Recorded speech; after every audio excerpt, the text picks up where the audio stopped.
Ketika pandemi melanda bulan Maret lalu dan Menteri Pendidikan mengumumkan bahwa pembelajaran dilakukan dari rumah, maka respon saya sebagai guru di daerah dengan berbagai keterbatasan kami adalah biarlah bodoh beberapa bulan ini, yang penting sehat-sehat. Tetapi ternyata PJJ dilakukan selain untuk memutus mata rantai COVID-19, juga adalah untuk memenuhi kebutuhan siswa, yaitu kebutuhan hak belajar mereka.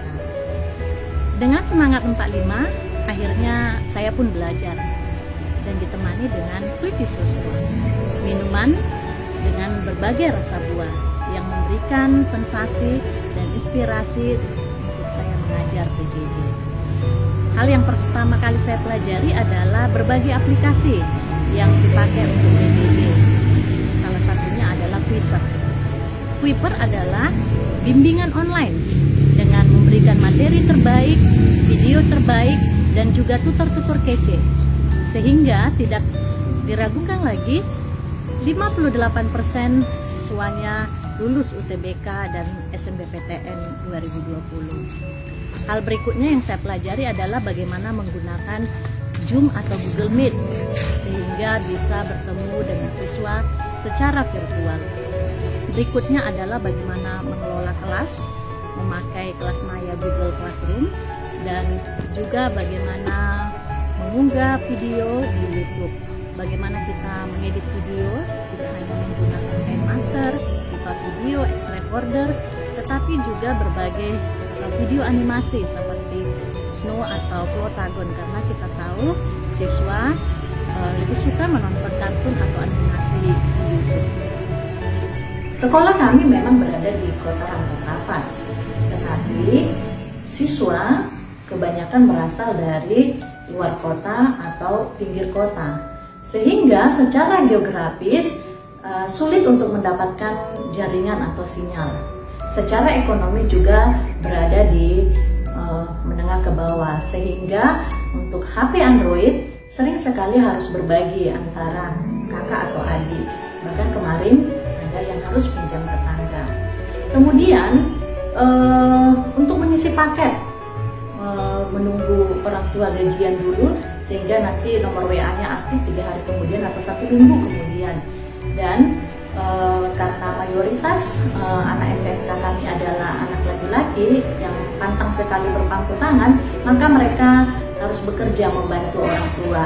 Ada yang bekerja di ladang, di kebun, atau berdagang.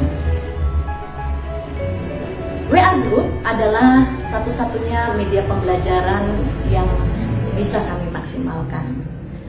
Kemarin saya mengirim video ke anak-anak, mereka mengeluh, "Bu, tidak ada paket kami untuk membuka video tersebut." Akhirnya saya berpikir bagaimana memberikan pembelajaran yang hemat paket dan juga menarik bagi anak-anak. Terpikirlah bagi saya untuk membuat gambar. Mengapa gambar? Yang pertama tentu gambar lebih hemat paket daripada video. Yang kedua, gambar bisa menyampaikan pesan yang kuat kepada pembacanya. Dan yang ketiga, satu gambar bisa mewakili sejuta kalimat. Selain itu, selain memberikan materi pembelajaran, saya juga memberikan pembelajaran kecakapan hidup bagi siswa yang saya sampaikan juga lewat kampa, lewat gambar. Contohnya adalah bagaimana berkomunikasi dengan guru melalui WA. Yang ketiga, saya juga tidak mengunci, artinya saya membuka WA Group supaya terjadi komunikasi 2 arah di grup. Apalagi siswa sangat merindukan teman-temannya, jadi saya membiarkan mereka berinteraksi, dan sering interaksi mereka dilakukan di malam hari. Mungkin ketika mereka sudah selesai bekerja dan keadaan jaringan juga dalam baik pada malam harinya, dan kita bisa hadir di tengah-tengah interaksi mereka, memberikan pendidikan karakter juga bagi mereka. Pandemi ini memang membuat kita prihatin, tapi satu sisi saya bersyukur juga selama pandemi ini saya memiliki waktu dan kesempatan untuk terus mengembangkan diri. Khususnya pengalaman saya, berbagi pengalaman bagaimana mengajar PJJ PJJ di daerah pinggir kota atau luar kota, saya sampaikan, saya bagikan, saya berbagi dengan guru-guru di kabupaten lain, di daerah lain dalam webinar PJJ. Selain itu, pengalaman-pengalaman saya dalam mengajar PJJ ini juga saya tuangkan di sebuah tulisan yang saya kirim ke media elektronik dan juga media cetak. Saya juga akhirnya punya waktu untuk menuliskan, menyelesaikan buku solo kedua saya, kumpulan soal-soal bahasa Indonesia kelas 11 untuk SMK di tahun 2020 ini. Selain itu juga saya akhirnya juga banyak belajar hal-hal baru.